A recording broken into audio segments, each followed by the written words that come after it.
Welcome back to the State Line Fast Break Podcast. I'm your host, Casey Boone, and this is Volume 3 of the Iso, where we are going to dive into the recent loss of the San Antonio Spurs to the New York Knicks, coming off a 114-89 defeat in the Garden on Sunday afternoon, really, a 1 o'clock local time game where the Spurs just looked completely out of sorts on both ends of the court, which has been pretty abnormal for them considering they were coming into this game with an 11-game win streak, their longest in over a decade, with an undefeated February record of 11-0, which was remarkable for this team in the midst of the rodeo road trip, where they are now 7-1 on that rodeo road trip, which if you just kind of look at this through the lens of what they were maybe projected to do on this trip, 7-1 is a great place to be in, with that final game coming tomorrow night against the Philadelphia 76ers. And 7-1 throughout the stretch in any rodeo road trip is a sign of a great Spurs team. It's something that really they only have done on the teams where they are sitting at the top of the conference, which they are doing right now as the 2 seed still. On the heels of Oklahoma City, obviously this loss kind of knocks them down a notch. And, I mean, across the national media today has raised questions after everybody was praising the way that this team was playing and praising the outlook of them as a title contender. And I think smart basketball people still view them in the same lens they did just 2 days ago before you unfortunately had to watch this game. Wemby was probably the only Spur that really showed up and gave consistently solid basketball. Obviously, he still has not shot the ball well from the floor over the last couple of games, and he chopped it up to fatigue in the schedule. Just being on the road, really since before the All-Star break, February 7th was the last home game that the Spurs had, and that was against Orlando. So, I mean, to me, this is an outlier game. The Spurs, the young Spurs have not turned the ball over the way they did today. The points out in transition that the Knicks were able to get. Offensive rebounds, the Knicks just kind of physically imposed their will in all aspects of this game, and the Spurs really haven't had many instances like this where this happens to them. They just played Detroit, who's one of the most physical teams in the league, and I thought they were the aggressor in that game. The Knicks, from the very start, were the aggressor in this game.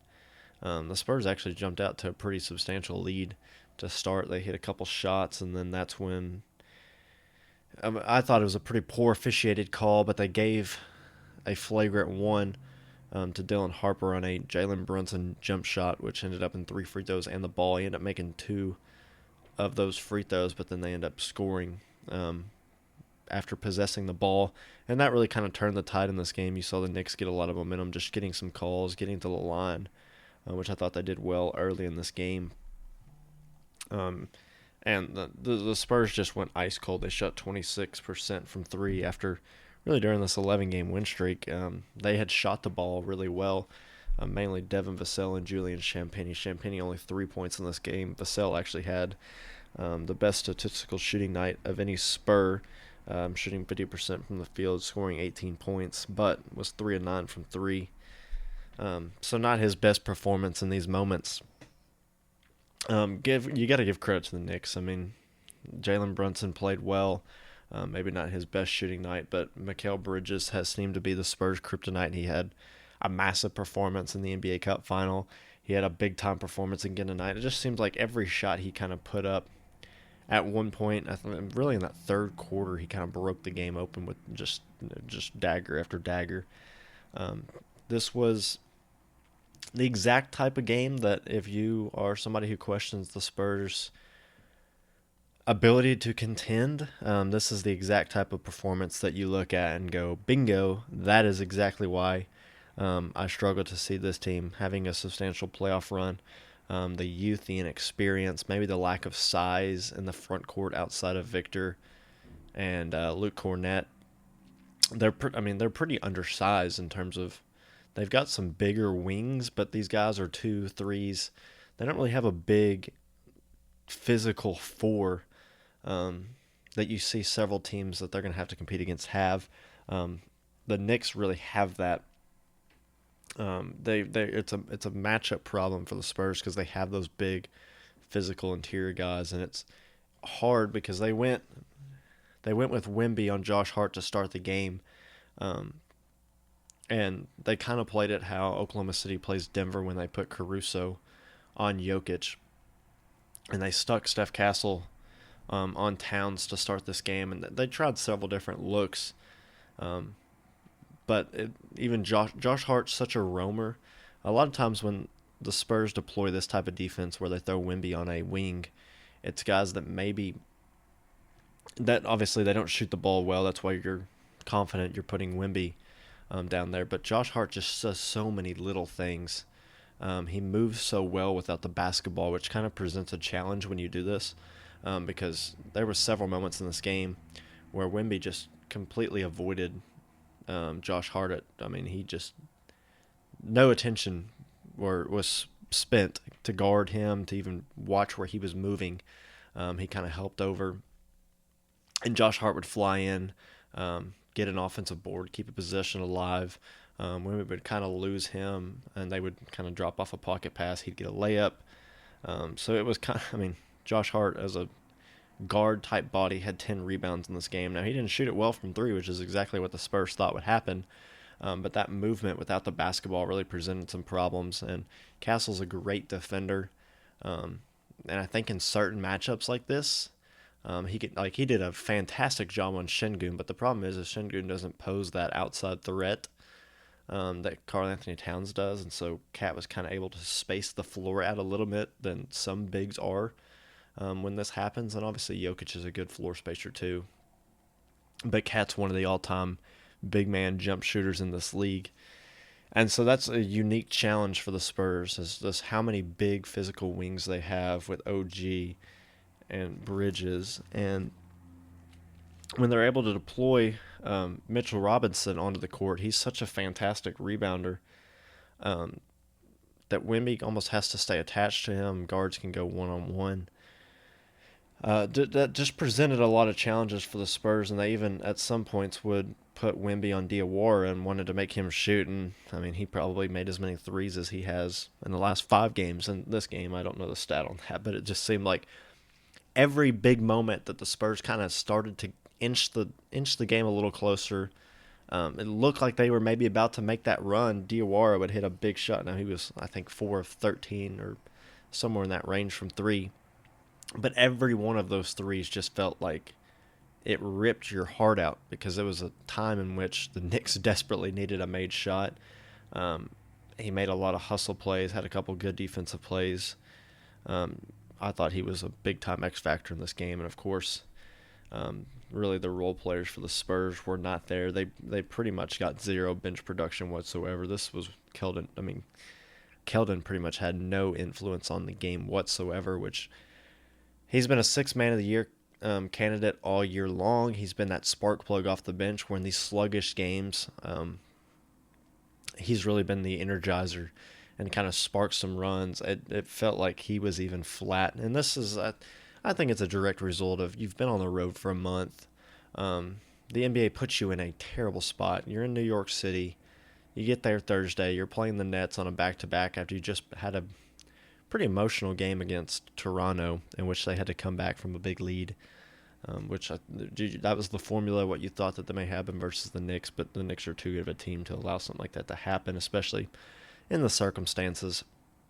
And you saw them take care of business in Brooklyn, but then you're hanging around New York Friday and Saturday. You're still on the road. You're in a big city with a lot of things to do.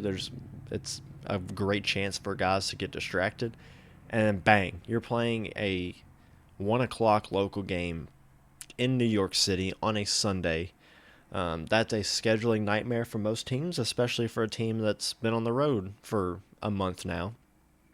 And not just the Spurs, but we've seen time and time again in these Sunday noon-ish type of games where teams have to go into Madison Square Garden and try to pull off a win just doesn't go well. That's a situation that's just set up for the Knicks to get a big-time win with a big-time environment. The crowd was electric, which you expect um, from Knicks fans. And so really this was a tough outlook game just altogether, but you just felt, I mean, there was a lot of momentum and juice behind the Spurs club as, again, I had mentioned it, the 11-game win streak coming in. So, like, okay, people are starting to talk about us as legit contenders. What's the outlook for this team? They're going to get really challenged here. They just came off a big win against another top Eastern Conference team. Can they continue the trend? And it was set up for a letdown, and I'm not going to overreact to it and say the sky's falling, because I don't believe it is. I just think this was one of those, okay, I mean, circumstantially it wasn't um, the greatest position for this team to be in. And you can't make an excuse, because there's going to be a Sunday or a Saturday in the playoffs where you're turning around and, okay, you got to get up and play an early game on the road in a hostile environment. You've got to put up or shut up. And the Knicks felt like they wanted it more the entire game. Alvarado was, that's a great pick. I mean, I don't know if we've talked about it enough, but that's a fantastic pickup for the Knicks. I hate the plus minus stat, but you can't just ignore a guy off the bench like that who's a plus 20. And really, you look at all the stats combined, it wasn't like it was that earth shattering, but he just makes so many winning little plays, especially as a guard off the bench, that the Knicks haven't had. And there's really not a lot of teams in the league that just have that archetype of a player.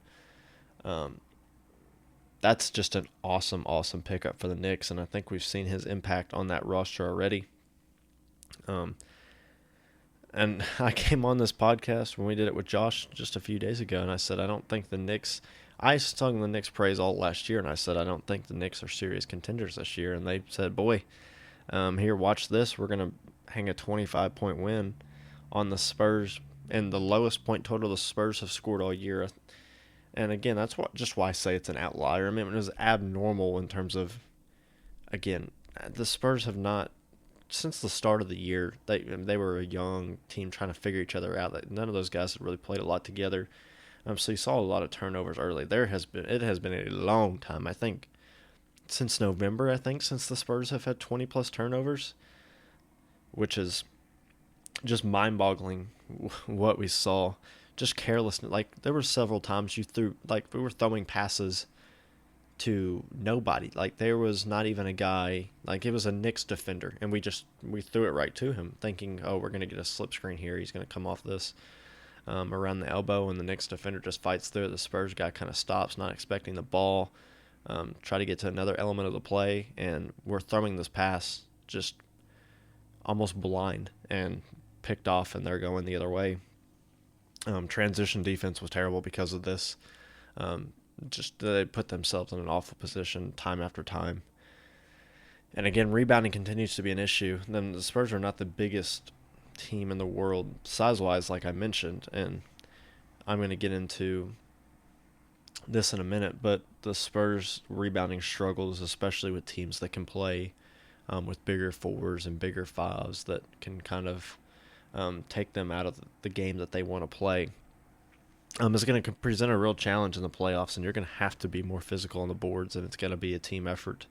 It can't just be, oh, we've got a 7-5 guy that he's going to rebound this. No, because they're going to be pushing and shoving and grabbing and holding him down the entire playoff run. It's going to take all five on the floor to gang rebound and go get the ball and say, hey, we can't give up back-breaking offensive rebounds that lead to wide open threes. Every time you give up an offensive rebound, you can just expect something poor to happen defensively. It's almost always guaranteed, and that's just the way it seems it happens to the Spurs. So just this type of game, if you're on the Spurs aren't serious contender list, this is the one you point at and say this is everything that would worry us about a Spurs team heading into the playoffs. And I think that the Knicks are a very bad matchup for many of the reasons that I've said.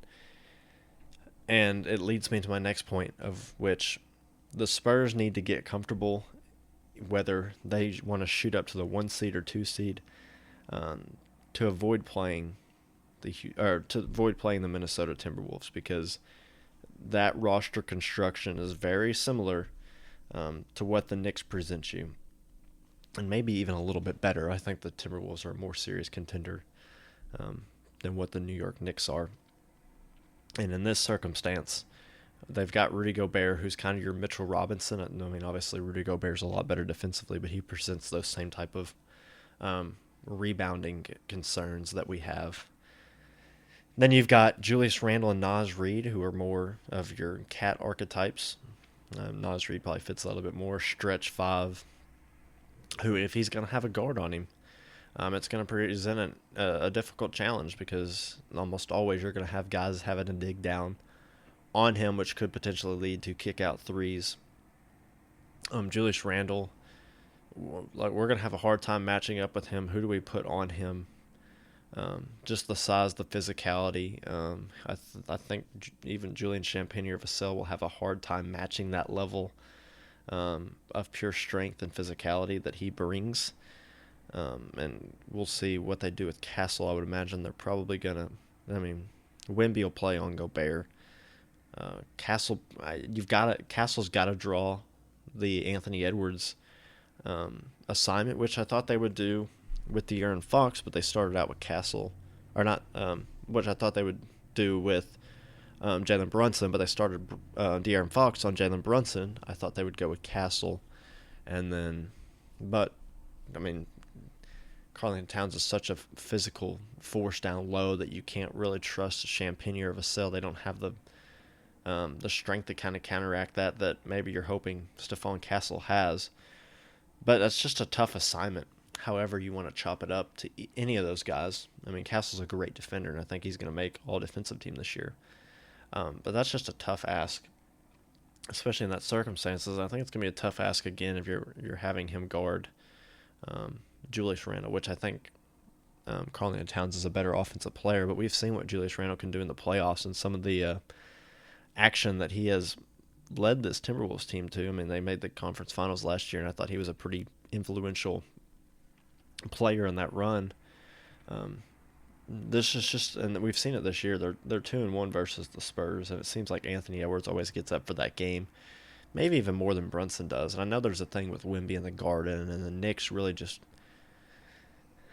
they get up for that game. It's the fans as much as anybody. They feed off that energy of the fan base, and the Knicks always play up for Wemby, and I think the Timberwolves fans do the same thing with Wemby, and obviously Ant desires that matchup because he views it as the two future faces of the league.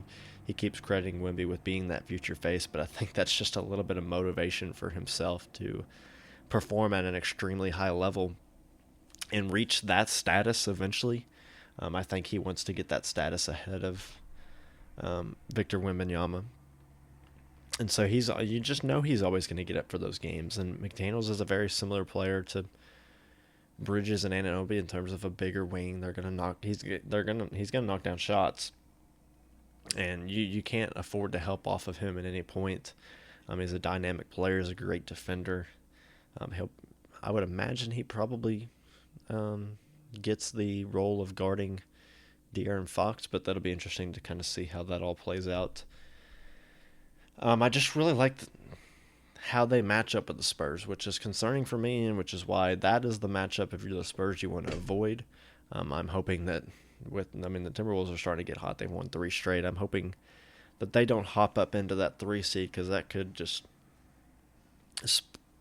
spring trouble for the Spurs. They've obviously got the experience going to back-to-back conference finals. I don't know. That's the team in the West that I want to avoid. And right now, because you just look at the way the Nuggets have been playing recently, and I know they're missing 2 of their most important players, but there's a lot to be concerned about with how the Nuggets are playing. They're horrendous on defense, and we talk about the Minnesota Timberwolves right after that Spurs-Knicks game. That was Timberwolves-Nuggets, and the Timberwolves get a big win in Denver.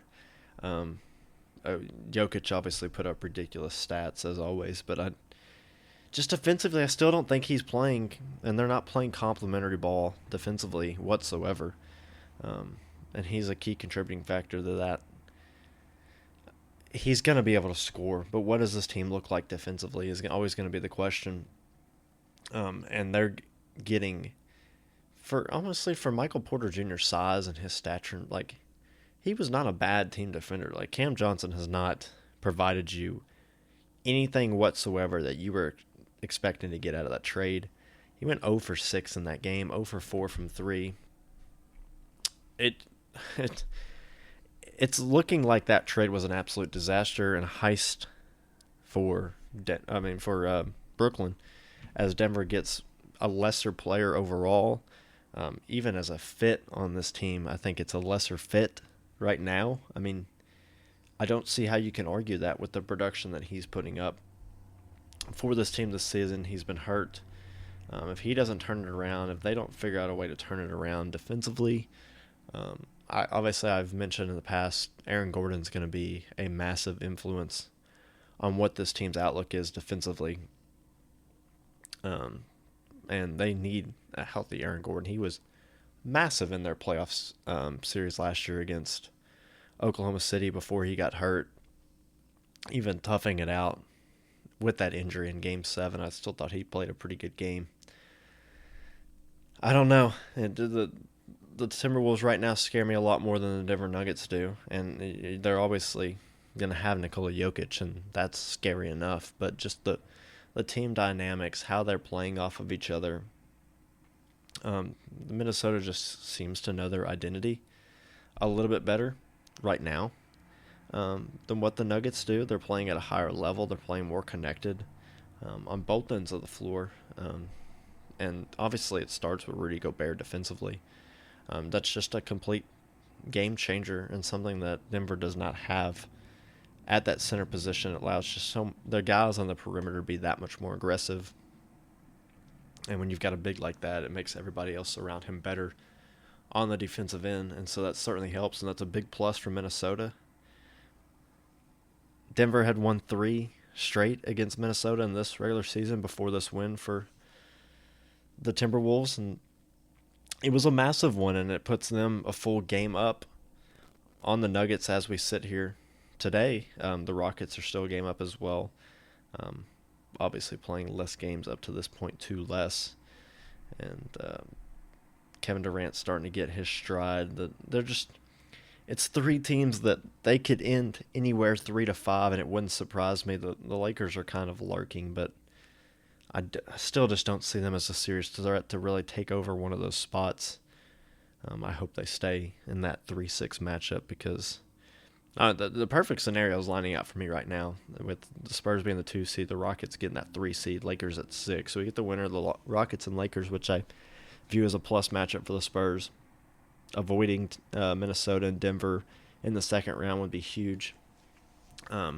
Phoenix obviously got the best of the Spurs to start the year, but with a fully healthy Spurs team versus a fully healthy Suns team, I feel pretty confident in a 7-game series that the Spurs probably are not going to sweep any series this year. I just don't know that they have the experience to go in and just dominate a team like that yet. But I feel very confident that's a quick series if it were to take place, and that's just kind of what it's looking like right now, unless they can take over that 6 seed from the Lakers. But with Dillon Brooks out, it's going to be harder and harder to do. But like I said, the Timberwolves are that matchup that I want to avoid. Obviously, Oklahoma City is Oklahoma City. They are the most likely team to get that 1 seed, and now the Spurs are back down 3 games. And so they've got some work to do if they want to get to that spot. But just like I said, depending on how things shape out around them, they might be better off in that 2 seed, because I think at the moment you're going to be guaranteed to avoid one of the Timberwolves and the Nuggets, which is, in my opinion, exactly what you want to do. You want to have as little chances to face those 2 teams as possible. Obviously, you want to avoid Denver because they've got the best player in the world, Nikola Jokic, on their team, and then just the matchup for the Timberwolves is tough. Now, in terms of the outlook of what we're looking for moving forward, obviously I mentioned that 76ers game. They were going to be without Joel Embiid, but Maxi's playing at an all-NBA level this year. Just his dynamic scoring ability is something that maybe coming out of the draft nobody really expected, as he went, I think, 23rd. Daryl Morey was very high on him, and he went and got him. He's been unbelievable. And then the Spurs finally return home after the rodeo road trip on Thursday, as they've got Detroit in the Frostbank Center in San Antonio, which is going to be a slugfest once again. We saw the matchup in Detroit just a few days ago. That one I'm really looking forward to. Beef stew is going to be back for them. That's another element that they did not have in that prior game, and the Spurs are going to have to be ready to go. We'll see kind of the rest levels of the roster after a tough travel schedule. If they can kind of find their groove back at home and it starts, you got to return home with a little bit of momentum, so you got to take care of business against a weakened 76ers team. I think if you lose that game, things are already starting to get a little bit loud because you lose by 25 to the Knicks, who have not performed great against some other top teams in the league as of recently, especially after you've seen what they've done to, like the Pistons have done to them in recent memory. And you just beat the Pistons and they beat you by 25.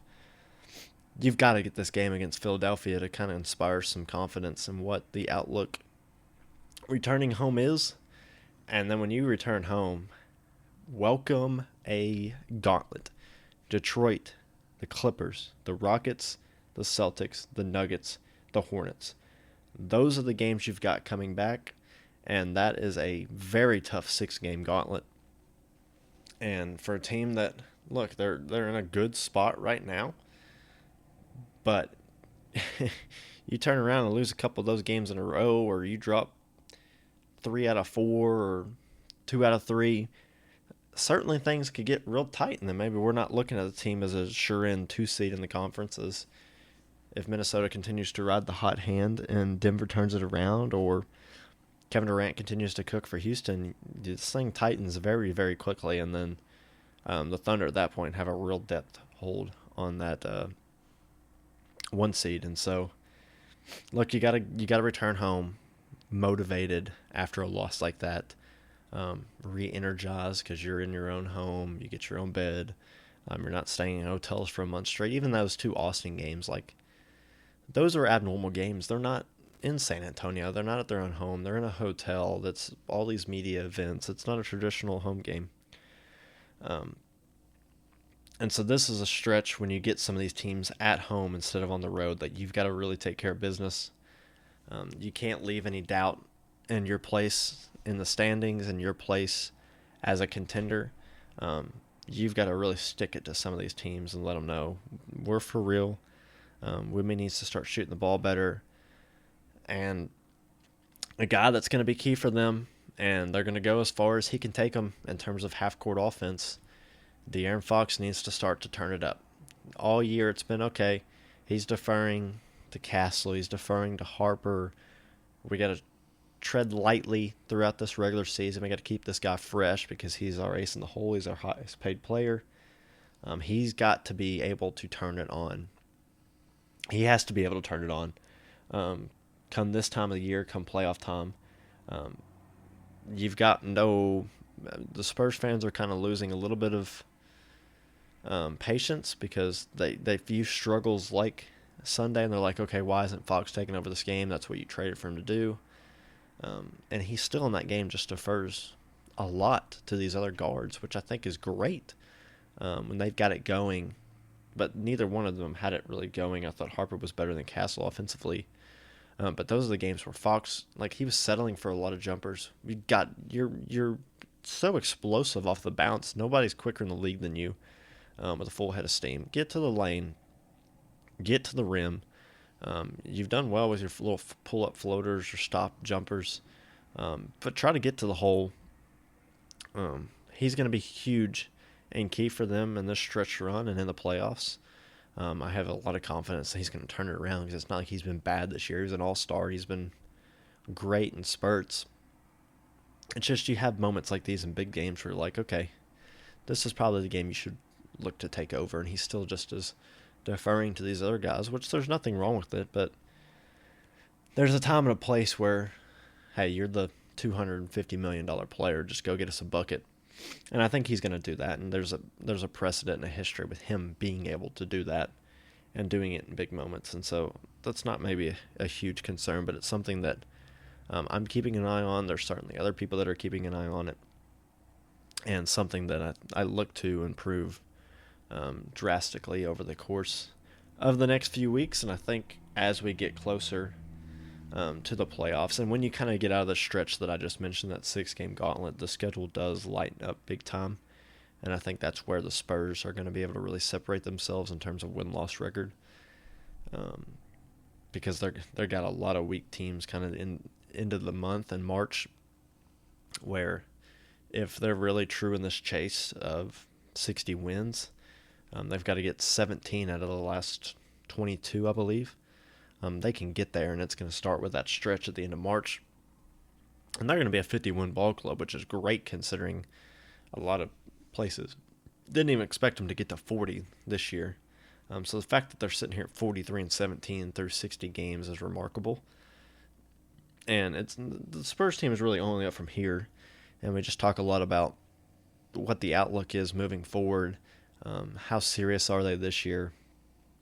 This stretch run is going to tell us a lot, because now you've just had your biggest whooping all year against the Knicks team that, I mean, they don't inspire a lot of confidence as serious contenders, and they just showed you up on their home court. How do you respond to it? I think they will. Look for Wemby once they get home and settle down and he gets some more rest and back to his normal routine. I think he's going to turn it up offensively. And look, the Knicks employed a lot of different strategies against him. OG Anunoby is a great defensive player for Wemby just because his length is so challenging. And one thing that the Knicks did that I think teams are going to start doing moving forward is when the Spurs would post up Wemby, whether at the block or even at the elbow, the Spurs a lot of times will post him up and they'll run a guy from the corner along the baseline to try to clear out space, which, I mean, that's pretty common around the league and in basketball in general. But if you're going to post up, run that guy out, clear some space. And teams have started to adjust well, which they do to a lot of bigs, but they do it especially to Wemby, because guys can get low and Wemby's so tall, and it's a lot of times he doesn't see players behind him who are at a lower gravity. And he's posting up, and he's got somebody being really physical, and he's more worried about keeping his space and his ground. So the Spurs will run a guy down the baseline, and you've seen this where the defender's chasing, and then kind of stops when he either gets around the middle of the bucket or towards the opposite block. And upon the catch, we'll just straight blitz Wemby. So it's essentially turning into a double and forcing Wemby to make quick decisions, and several times it's led to turnover and transition buckets on the other end. The Knicks did this several times. I thought Wemby was better at it in this game, but we saw one against the Pistons where I believe Cade was on Vassell. They didn't send Vassell down the baseline, but he was kind of hanging out in the corner, and they decided to post Wemby up at the high block at the elbow. And right upon the catch, Wemby kind of back turned, about to make his move, and then Cade blitzed, poked the ball free, and then it led to a transition dunk. So I think the Spurs really have to do a better job, I think, of kind of clearing out space and finding Victor's spots. I think that's a player thing. I think the players have to do a better job of understanding time and place to get Victor the ball. Victor has to do a better job of seeing these help defenders come, recognizing that, being able to make quick decisions upon the catch, or even kind of wave off the entry pass. Whoever the entry pass guy is has to do a better job of seeing these guys and alert Victor like, hey, these guys are coming for you. It's something that I'm sure they understand, and Mitch Johnson and his staff are going to do a good job of adjusting to this, but that's something that I've noticed just in several instances. And look, teams will bring out their best stuff in the playoffs, so I'm not saying the Spurs haven't done a great job of getting Victor to his spots, because I think they have been better this year than any year in the past. And Victor, as an offensive player, I think it's been well documented. He's still developing and figuring out what his true identity is going to be. On the offensive side of the ball, everybody knows he's a well-polished defender. And that side of the ball, he's all-world, and something that we have maybe never seen in the league before. And so that's something that the Spurs are just going to have to just get better at with time. And I think they will. And they're going to adjust, and teams are going to adjust to them. Playoff basketball is a different animal. And I just look forward to the challenge that the Spurs are going to have in these moments. They're going to figure out a lot about their roster as they play more games like they did against the Knicks. They're going to find out more about their roster as they compete in the playoffs and in these playoff series where teams get a full undivided attention spent towards their opponent. it's going to present a lot of interesting dynamics and the style in which the Spurs have to play to win, slash the teams against them are playing to combat what they do well. The Spurs are going to find out a lot about themselves, and it's going to be a lot of fun to see. I look forward to a more aggressive De'Aaron Fox and him turning it up. I look forward to them finding Wemby his spots. And I think that's going to all come together. I think they're going to be more multiple in what they do.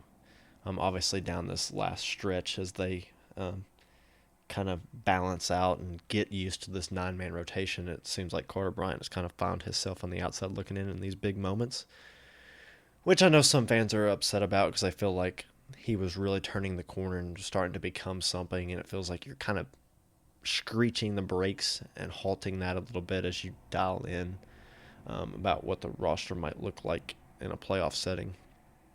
And so there's just, again, it's a full 82-game season, and there's 22 games left, and they're going to evaluate all 22 and figure out what's best for them as they head into the playoffs, and it's going to be a lot of fun to watch. I'm excited for it.